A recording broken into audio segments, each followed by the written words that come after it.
আমি আজকে চাল কুমড়ো রান্না করেছি সম্পূর্ণ পেঁয়াজ রসুন ছাড়া একটা নিরামিষ রেসিপি। অতি সাধারণ চাল কুমড়োর অসাধারণ রেসিপি, দারুণ টেস্টফুল হয়। আমি সার্ভ করার জন্য ডিশে নিয়ে চলে এসেছি। দেখো, দেখতে যেমন সুন্দর হয়েছে, খেতেও খুব দারুণ হয়েছে। ভিডিওটি স্কিপ না করে পুরোটা দেখার অনুরোধ রইল। আমি কি দিলাম, কিসের পর কি দিলাম, প্লিজ। চাল কুমড়ো তো অনেকে অনেকভাবেই খেয়েছো, এইভাবে একবার ট্রাই করে দেখতে পারো। ভিডিওটি স্কিপ না করে পুরোটা দেখার অনুরোধ রইল। নমস্কার বন্ধুরা, আপনারা দেখছেন কুকিং হাউস অফ অনিমা। তাহলে এই যে চাল কুমড়োটা রান্না করেছি, এটা কিভাবে রান্না করলাম, তাহলে রান্নাটা শুরু করা যাক। দেখো, এখানে আমি একটা চাল কুমড়ো নিয়ে নিয়েছি বন্ধুরা। এই চাল কুমড়োটা আমি এবারে পুরো গোটা ছুলে নেব, নিয়ে তারপর ধুয়ে নেব, ধুয়ে তারপর কেটে নিয়ে তোমাদের সামনে আসছি। ততক্ষণ পর্যন্ত ওয়েট করো বন্ধুরা। দেখো বন্ধুরা, আমি চাল কুমড়োটা ঠিক এইভাবে কেটে নিয়েছি। তার সাথে আমি নিয়ে নিয়েছি 4-5টা কাঁচা লঙ্কা, 5টা কাঁচা লঙ্কা নিয়ে নিয়েছি, আর টমেটো নিয়ে নিয়েছি একটা। আর যা যা লাগবে ভিডিওটি দেখতে থাকো। এদিকে দেখো, কড়াই বসিয়ে দিয়েছি, কড়াইটা গরম হয়ে গেছে। এবার এখানে আমি সাদা তেল দিয়ে দিলাম। এই রান্নাটা আমি সাদা তেলেই করব, রিফাইন অয়েল। নিরামিষ রান্না, সম্পূর্ণ নিরামিষ একটা রেসিপি, পেঁয়াজ রসুন ছাড়া। তেলটার মধ্যে আমি এখানে 1/2 চামচের মতন নুন দিয়ে দিলাম, আর 1/2 চামচের একটু কম হলুদ দিয়ে দিলাম। এবারে যে চাল কুমড়োগুলো আছে সেগুলো আমি ভেজে নেব। সবার প্রথমে পেঁয়াজ রসুন ছাড়া একটা রেসিপি, অন্য স্বাদের রেসিপি।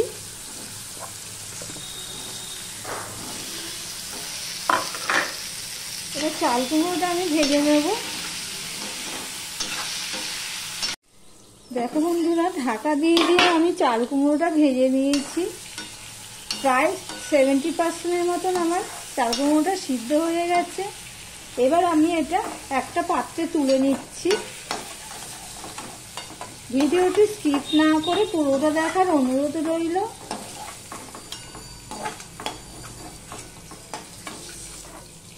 সম্পূর্ণটা আমি তুলে নিয়েছি।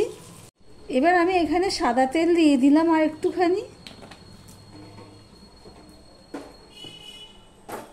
এখানে দেখো, শুকনো লঙ্কা দিয়ে দিচ্ছি, 2টো ফাটিয়ে দিয়ে দিচ্ছি, আর দিয়ে দিচ্ছি 1/2 চামচের মতন জিরে।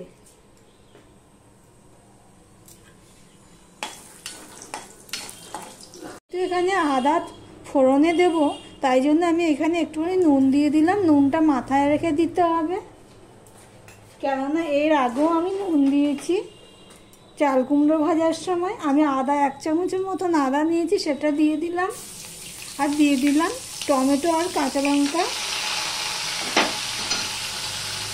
দিয়ে এটা আমি কষতে থাকবো যতক্ষণ না আদার কাঁচা গন্ধ চলে যায় আর টমেটোটা নরম হয়ে যায়।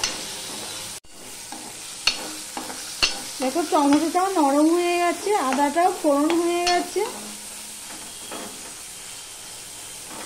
টমেটোটা একটুখানি আমি পেস্ট করে নিচ্ছি।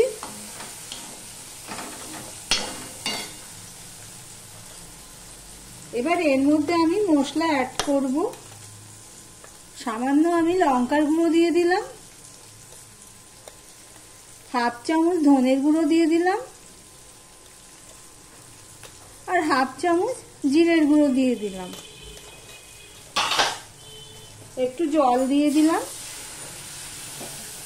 দিয়ে মশলাটা আমি কষাতে থাকবো।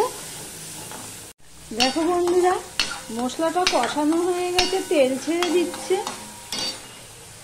এখানে দেখো, আমি 3 চামচের মতন টক দই নিয়েছি, ফ্যাটিয়ে রেখেছি, সেটা আমি দিয়ে দিলাম। তখন গ্যাসের ফ্লেমটা আমি একদম লো করে দিলাম। যেহেতু টক দই দিয়েছি, সেই জন্য একটুখানি মিষ্টি দিয়ে দিলাম, চিনি,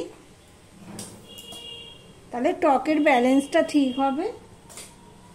এবার টক দই দিয়েও আমি আর একটু কষিয়ে নেব। কষানো হয়ে এসেছে।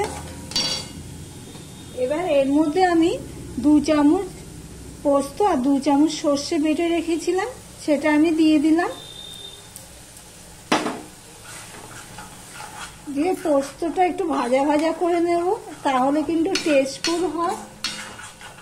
মশলার সাথে ভাজা ভাজা মানে মশলার সাথে একটু কষিয়ে নেব। আমার ভিডিওটি যদি ভালো লেগে থাকে তাহলে লাইক কমেন্ট শেয়ার করে দিও। আর যারা ভিডিওটি দেখছো সাবস্ক্রাইব করনি, নতুন বন্ধুদের অনুরোধ করছি চ্যানেলটি সাবস্ক্রাইব করে পাশে থাকার জন্য। দেখো মশলাটা কষানো হয়ে গেছে, সর্ষে পোস্তর পেস্টটা কষানো হয়ে গেছে। এবার আমি বাটি ধুয়ে জল দিয়ে দিচ্ছি।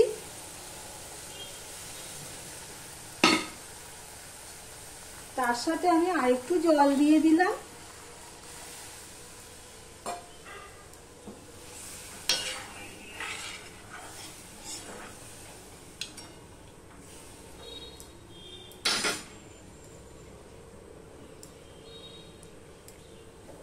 এবারে দেখো আমি যে চাল কুমড়োটা ভেজে রেখেছি সেটা আমি দিয়ে দিলাম।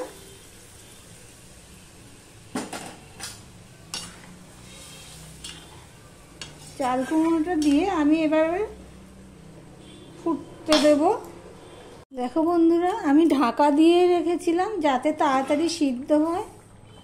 মাঝে একবার এসে আমি নেড়ে দিয়েছি, 5 মিনিটের মতন আমি ঢাকা দিয়ে ফুটিয়ে নিয়েছি। এই দেখো, যেহেতু নিরামিষ রান্না সেই জন্য এখানে এবার আমি চিনি দিয়ে দিলাম স্বাদ অনুযায়ী। তোমরা একটু বেশিও দিতে পারো, তবে নিরামিষ রেসিপিতে একটু মিষ্টি মিষ্টি হয়, তাই জন্য আমি একটু চিনি দিয়ে দিলাম।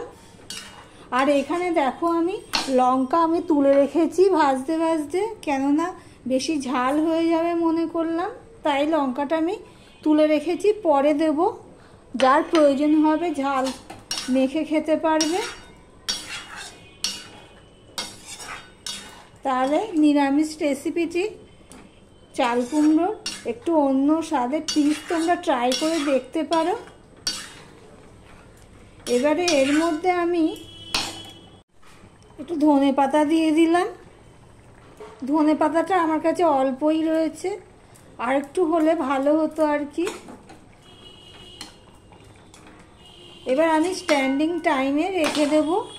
গ্যাসটা অফ করে দিলাম। ভিডিওটা এখানেই শেষ করলাম।